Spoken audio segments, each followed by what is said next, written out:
जय हिंद दोस्तों, स्वागत है आपका अपने YouTube channel yes for study परिवार में। आज हम लोग करंट अफेयर को कवर करेंगे दोस्तों, जो सभी प्रतियोगी परीक्षाओं के लिए महत्वपूर्ण है। आइए हम लोग आगे बढ़ते हैं और क्वेश्चन को स्टार्ट करते हैं। पहला क्वेश्चन है दोस्तों,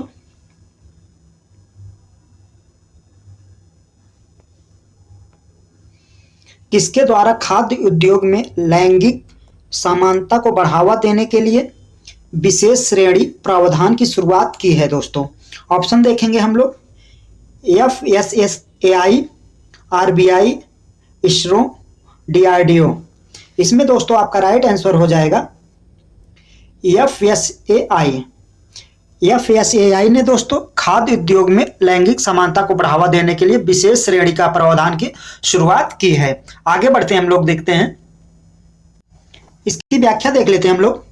भारतीय खाद्य सुरक्षा और मानक प्राधिकरण FSSAI ने पोर्टल FOSCOS पोर्टल में विशेष श्रेणी नामक एक नया प्रावधान पेश किया। इस प्रावधान का उद्देश्य खाद्य व्यवसाय क्षेत्र में महिलाओं और ट्रांसजेंडर उद्यमियों के लिए लैंगिक समानता और समान अवसरों को बढ़ावा देना है दोस्तों। इस प्रावधान के तहत लाइसेंसिंग और पंजीकरण अधिकारी विशेष श्रेणी आवेदन की प्राथमिकता देंगे दोस्तों। आइए हम लोग आगे बढ़ते हैं, देखते हैं अगले क्वेश्चन की ओर।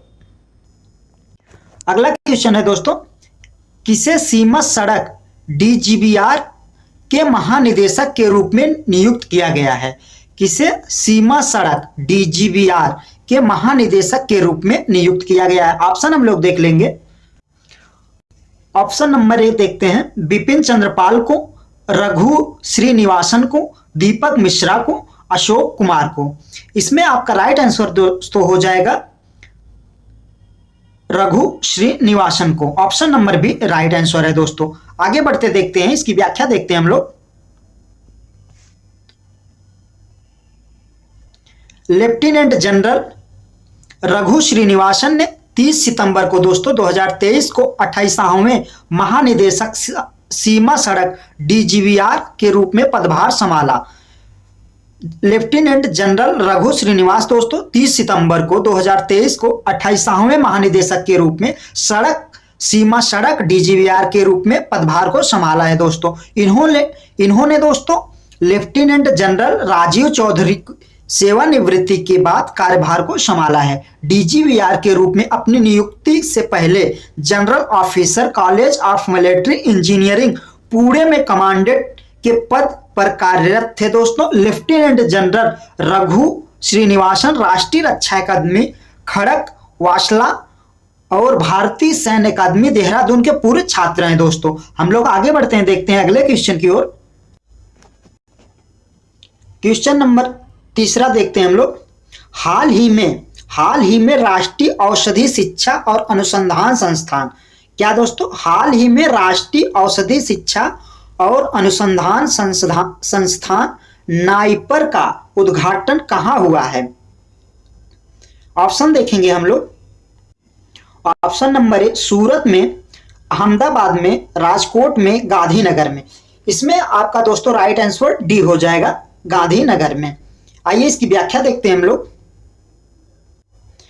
गुजरात के गांधीनगर के कॉलेज के राष्ट्रीय औषधि शिक्षा और अनुसंधान संस्थान नाइपर अहमदाबाद के अस्थायी परिसर का उद्घाटन किया गया। केंद्रीय गृह मंत्री अमित शाह ने कहा कि भारत औषधि उत्पादन में न केवल आत्मनिर्भर बनेगा बल्कि विश्व के औषधि उत्पादन घटकों और मुख्य प्रारंभिक सामग्री का निर्यात करने की स्थिति में होगा दोस्तों। गृह मंत्री ने गुजरात के गांधीनगर की कॉलेज में राष्ट्रीय औषधि शिक्षा का अनुसंधान संस्थान नाइपर अहमदाबाद के अस्थायी परिषद उद्घाटन के अवसर पर यह बात कही है दोस्तों। आगे बढ़ते हैं हम लोग अगले क्वेश्चन की ओर।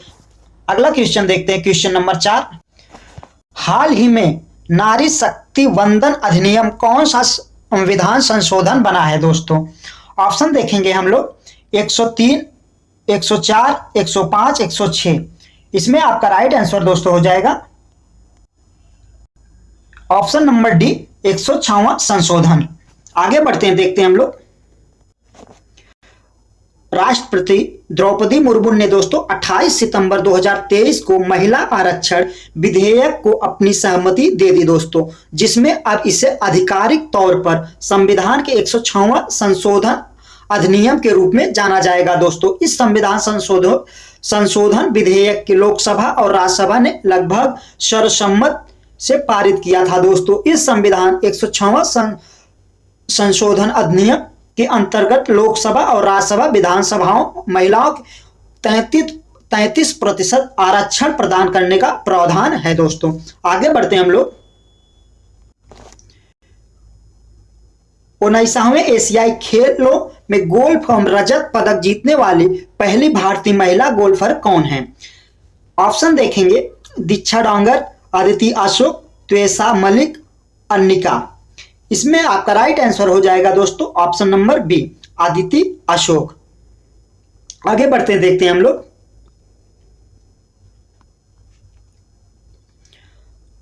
गोल्फर अदिति अशोक ने 1 अक्टूबर को दोस्तों इतिहास रचते हुए एशियाई खेलों गोल्फ में रजत पदक जीतने वाली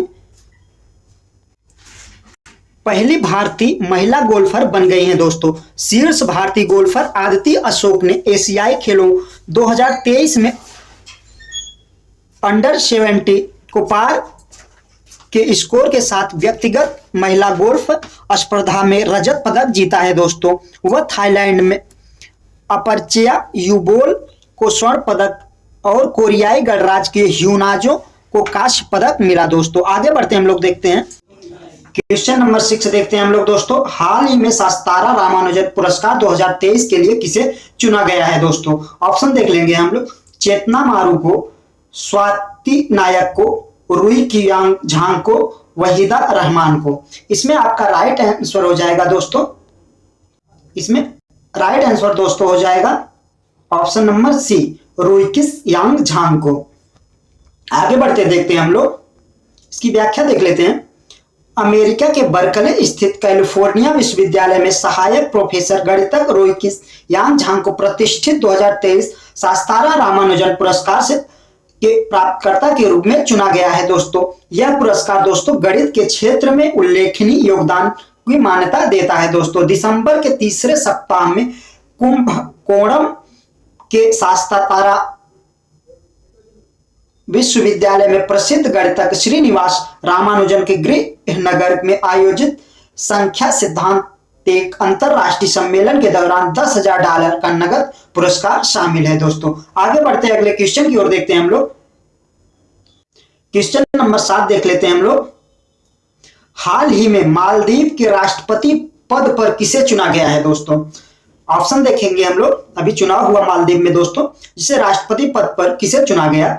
डॉक्टर मोहम्मद मुइज्जू को, इब्राहिम मोहम्मद सोलिह को, अब्दुल्ला यामीन को, मोहम्मद अमीन को। इसमें आपका राइट आंसर हो जाएगा दोस्तों मोहम्मद मुइज्जू को। ऑप्शन नंबर ए सही हो जाएगा। आगे बढ़ते इसकी व्याख्या हम लोग देख लेते हैं। मालदीव के मुख्य विपक्षी पार्टी के नेता मोहम्मद मुइज्जू ने मालदीव का राष्ट्रपति चुनाव जीत लिया दोस्तों। उन्होंने मालदीव के मौजूदा राष्ट्रपति इब्राहिम मोहम्मद सोलिह के खिलाफ दूसरे दौर में जीत दर्ज कर ली दोस्तों। इस चुनाव को हिंद महासागर द्वीप समूह में हाल ही में स्थापित हुए लोकतंत्र के साथ चीन के पारंपरिक सहयोगी भारत के साथ संबंधों के भविष्य के रूप में भी देखा जा रहा है दोस्तों।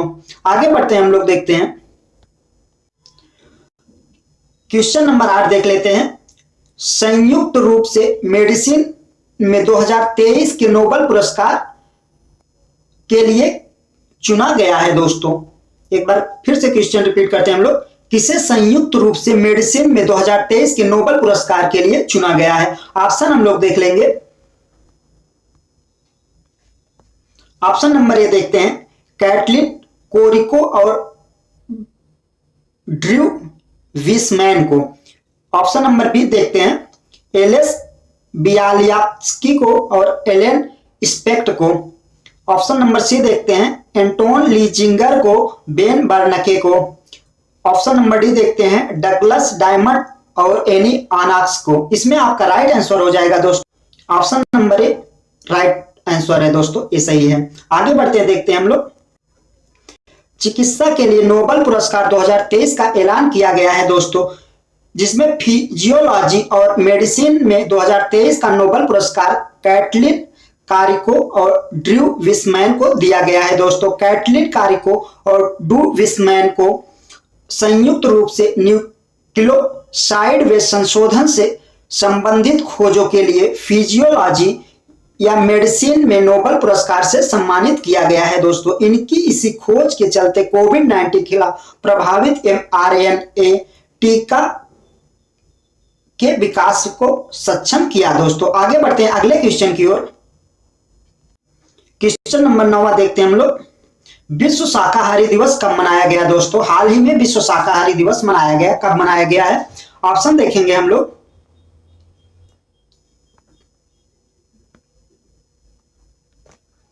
1 अक्टूबर को, 2 अक्टूबर को, 3 अक्टूबर को, 4 अक्टूबर को। इसमें आपका राइट आंसर हो जाएगा दोस्तों 1 अक्टूबर को। 1 अक्टूबर को दोस्तों विश्व शाकाहारी दिवस मनाया गया है। आगे बढ़ते देखते हैं हम लोग। विश्व शाकाहारी दिवस दोस्तों 1 अक्टूबर को मनाया जाता है। यह शाकाहारी जागरूकता माह का शुरुआत के प्रतीक है दोस्तों। यह अंतरराष्ट्रीय अनुष्ठान शाकाहार के लाभों को बढ़ावा देने और व्यक्तियों के पशु आधारित उत्पादों का सेवन कम करने का आग्रह करने के लिए समर्पित है दोस्तों। यह लोगों को शाकाहार के गुणों को, जैसे हृदय रोगों की संभावना को कम करने के अन्य स्वास्थ्य समस्याओं के बारे में शिक्षित करने के लिए एक मंच के रूप में कार्य करता है दोस्तों। आगे बढ़ते हैं अगले क्वेश्चन की ओर देखते हैं हम लोग। क्वेश्चन नंबर 10 देख लेते हैं हम लोग। भारतीय सेना ने किस देश में आतंकवाद निरोधक फील्ड प्रशिक्षण अभ्यास 2023 में भाग लिया है दोस्तों? ऑप्शन हम लोग देखेंगे। मंगोलिया के साथ, रूस के साथ, फ्रांस के साथ, ब्रिटेन के साथ। इसमें आपका राइट आंसर हो जाएगा दोस्तों फ्रांस के साथ। Option number C right answer हो जाएगा। आगे बढ़ते देखते हैं हम लोग। राजपुताना राइफल से संबंधित एक बटालियन के 32 कर्मियों वाली भारतीय सेना की टुकड़ी counter terrorism field training exercise FTX 2023 का आसियान रक्षा मंत्रियों की बैठक में ADMM plus expert working group AWG के लिए रवाना हुई। यह एक बहुराष्ट्रीय संयुक्त सैन्य अभ्यास है दोस्तों, जिसकी मेजबानी म्यांमार के साथ WUG के सह अध्यक्ष के रूप के द्वारा रूस द्वारा की जा रही है दोस्तों। इससे पहले 2 से 4 अगस्त 2023 तक म्यांमार ने पई ताव में आतंकवाद के मुकाबले ADMM प्लस EWG के टेबल टॉप अभ्यास हुआ था दोस्तों।